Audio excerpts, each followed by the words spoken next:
Olá, pessoas civilizadas. Há quanto tempo? Nunca mais vimos vocês. Faz muito tempo que a gente não grava. Você vê que a gente tá com roupa diferente, né? A gente podia ter trocado de roupa pelo menos. Pra fingir que tinha sido em outro dia, né? Não, tem razão. Mas vamos.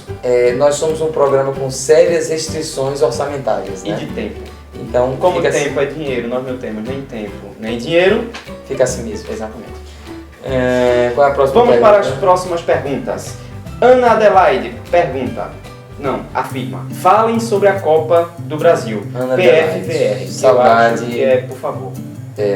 Saudade da minha aluna Ana Adelaide. Nossa aluna, Ana Adelaide. Vai lá, Ana. Minha ex-aluna, né? Porque a sua não é mais. Mas para bichinha, sempre, né? aluna. Para sempre no nosso coração. Enfim. Então vamos lá. Copa do Isso Mundo, foi né? O que você tem a dizer para a Copa do Mundo aí? O que eu tenho a dizer sobre a Copa do Mundo? Hoje tem muito esse momento, não vai ter Copa, não vai ter Copa, não vai ter Copa. Sinceramente, eu queria que agora tivesse a Copa, porque o dinheiro já foi gasto, desvio já foi feito, o orçamento superfaturados. E para depois desse desvio todinho não ter Copa do Mundo, É verdade. eu fico meio receoso. Então, por mim, agora teria Copa. Claro que a gente tem que protestar depois nas urnas, ou então de outra forma.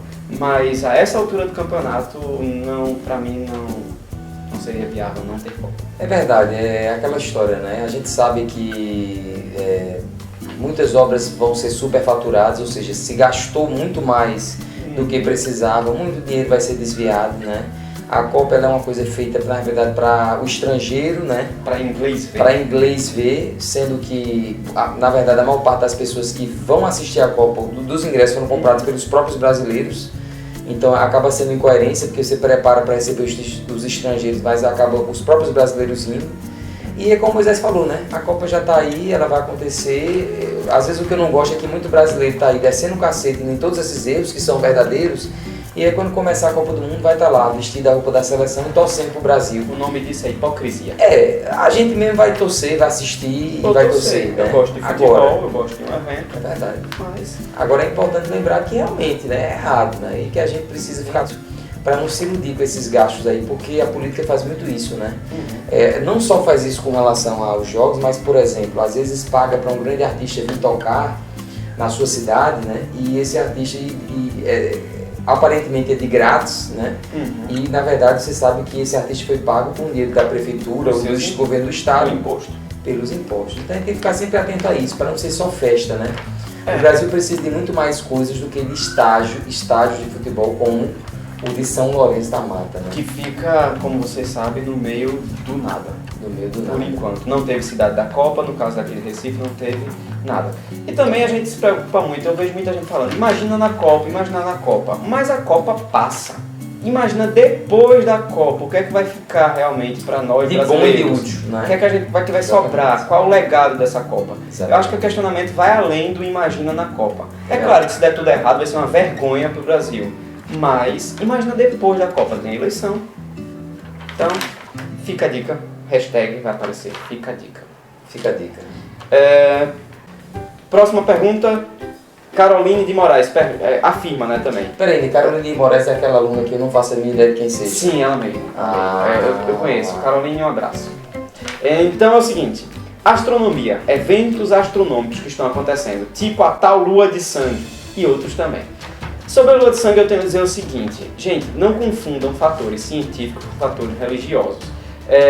Há profecias cristãs judaicas que falam sobre a lua, o sol escurecerá e a lua tornará-se a sangue, como sangue. Porém, esse fenômeno de lua de sangue que está acontecendo, a coincidência que se fala é porque aconteceu na época do presságio judaico. Tirando isso, o eclipse lunar acontece com certa frequência. Praticamente todos os anos nós temos um eclipse lunar, que é quando fica a sombra da Terra cobre a Lua. Então nós temos um eclipse lunar com certa frequência. Então a lua de sangue acontece com frequência, ok?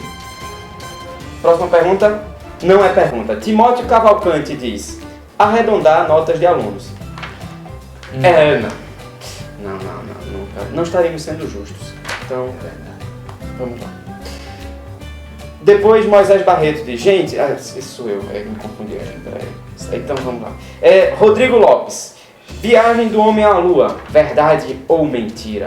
Rodrigo, eu não me lembro mais se você foi meu aluno de história do 9º ano, Ele tá ficando velho. né? Mas assim, ou você não foi, ou se você foi, você faltou no dia da aula, ou se você faltou no dia da aula, você estava dormindo. Porque, inclusive, saudações rubro-negras, viu? Você está esquecido de que existe um vídeo no YouTube em que essa pergunta ela foi respondida no Fantástico, naquele quadro de verdade ou mentira. Esse vídeo no YouTube é um vídeo bem interessante. É lógico que existem pessoas que podem assistir esse vídeo e continuar achando que o homem não foi à Lua. Mas as explicações que o vídeo dá são explicações bem interessantes. Eu vou lembrar só de uma que é a maior de todas, que eu acho bem interessante. Que é, em nenhum momento, depois que o homem foi à Lua, foi apontada a ida do homem à Lua em 1969 pelos Estados Unidos, a União Soviética, que na época concorria com os Estados Unidos justamente pela hegemonia, né, dessa corrida espacial, em nenhum momento a União Soviética duvidou ou apresentou qualquer questionamento da chegada do homem à Lua por parte dos norte-americanos. Então veja que coisa interessante, você acredita que a União Soviética, tendo uma oportunidade de desmentir e de envergonhar os Estados Unidos, não faria isso?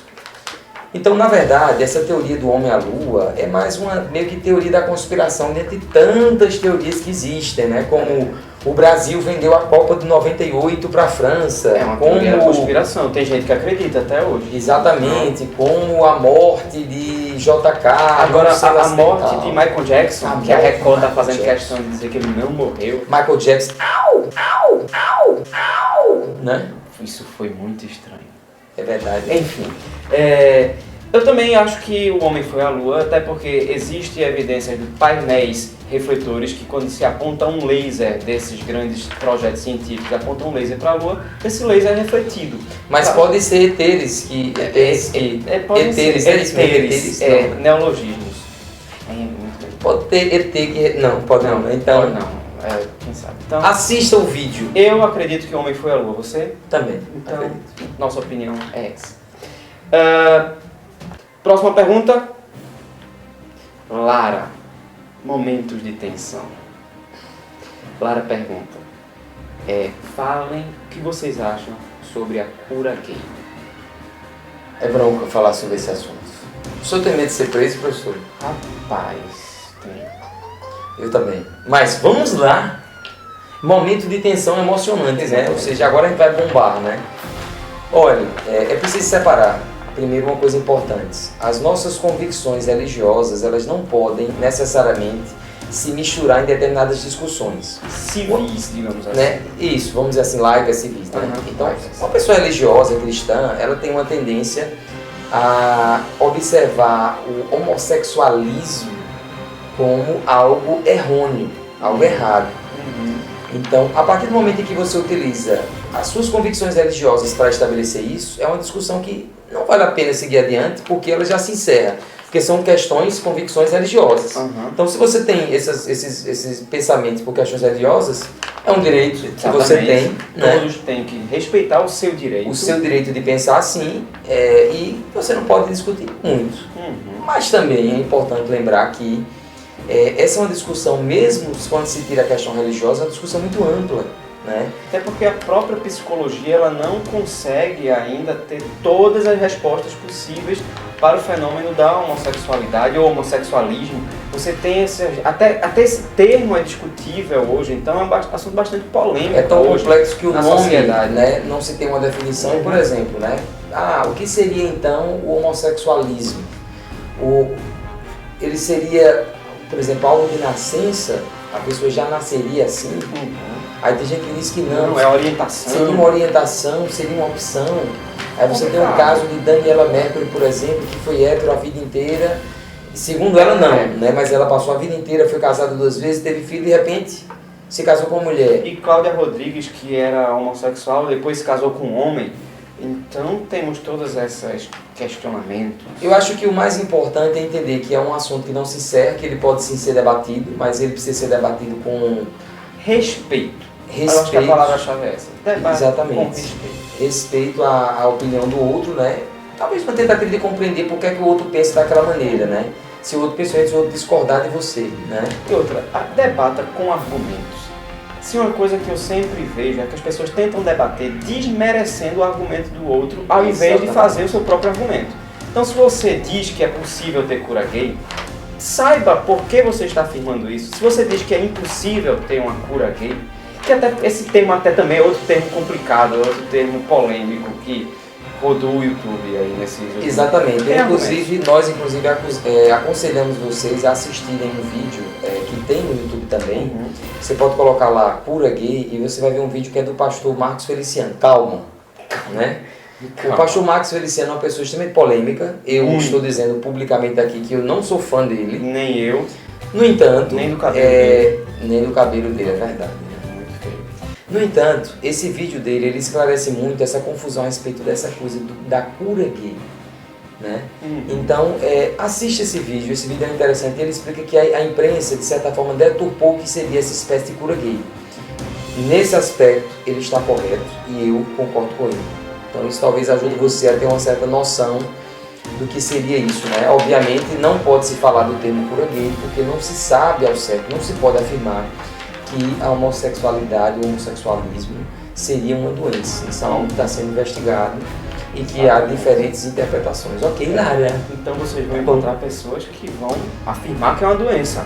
Tem outros que vão dizer que não é. E aí você vai conversar com eles. A debater, exatamente. Então é polêmico, por isso que e aprender a conviver com as pessoas que são pessoas que, enfim, que gostam de determinada fruta, que comem determinado prato que você acha horrível, pessoas que torcem para times, né? Não preciso nem falar aqui, né?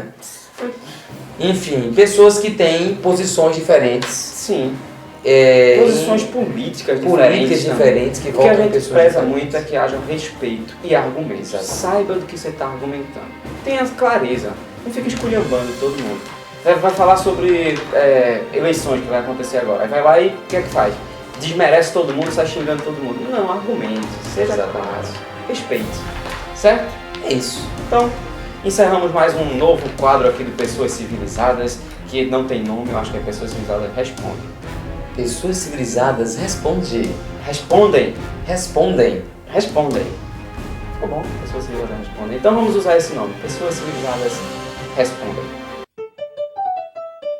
E já que nós estamos falando sobre essa coisa de tolerância, né? Fica uma dica de um filme a respeito disso, que é o Invictus. Muito bom filme. Muito bom, acredito que você já deva ter conhecimento desse vídeo. Se você não viu, assiste. Se você já viu, veja de novo. Que ele fala bastante a respeito disso, né? Como Nelson Mandela, ao se tornar presidente da África do Sul, ele tenta, de maneira geral, aprender a conviver com aqueles que o maltratou, com aqueles que o maltrataram. Muito bem. Né? O português é lindo. O português é lindo, né, Helena? E agradecemos à professora Helena pelas correções gramaticais, verbais, pronunciais que a gente está fazendo. É lógico que a gente continua errando, né? Mas a gente está se esforçando, viu, professora? A gente somos esforçados. A gente somos esforçados. Então é isso, Túlio. Ficamos por aqui. Mais um programa chegando ao fim. A censura do filme é uma censura livre, então fica à vontade para ver todas as pessoas. Bem lembrado. Então, tchau para você. Até Não esqueça, curta, compartilhe. Compartilhe com a hashtag Sou uma Pessoa Civilizada. Isso, exatamente. Já que nós estamos falando sobre respeito e tolerância, as pessoas civilizadas respeitam e toleram as diferenças. Hashtag Sou uma Pessoa Civilizada. Tchau. Coração, eu torço para o Sport Clube e eu torço Recife. para o Santa Cruz Futebol Clube. Veja o que a gente não faz. Mas e aí? Qual é desse filme? Rapaz, dá pra usar muita coisa pra história e geografia. É um filme que fala assim de uma